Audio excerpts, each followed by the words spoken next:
কি নাম আপনার? কণিকা। কণিকা, আপনি কি করেন? কোন গার্মেন্টস?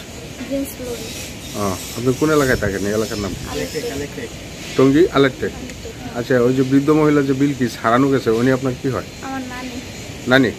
কতদিন আগে হারাইছে? শুক্রবার সকাল 8টা বাজে 6 তারিখ। শুক্রবার সকাল 8টা বাজে 6 তারিখে। ওনার গ্রামের বাড়ি কোথায়?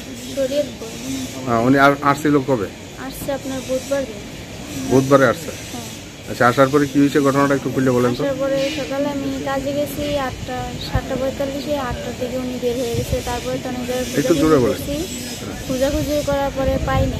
হ্যাঁ, আজ পর্যন্ত কোনো খোঁজ নেই। থানায় যেটি করছি এই পর্যন্ত কোনো আসেনি। তাহলে এই যাবৎ কোনো আত্মীয় স্বজনের বাড়িতে কোথাও পাওয়া যায় নাকি? আত্মীয় স্বজন বাড়িতে খোঁজ নিয়েছি, কোনো জায়গায় যায়নি। উনি কি ঠিকানা বলতে পারে না নিজের? ঠিকানা শুধু দামোদটা এইটুকুই বলতে পারি, এছাড়া কিছু বলতে পারি। শুধু দামোদর বলতে পারে? দামোদর কোন জেলায়? দামোদর শরীয়তপুর জেলা। শরীয়তপুর জেলায়। হ্যাঁ। ওনার বয়স কত? 55 থেকে 60। আপনার কি হয়? আমার নানি। নানি। থ্যাংক ইউ, ধন্যবাদ আপনাকে।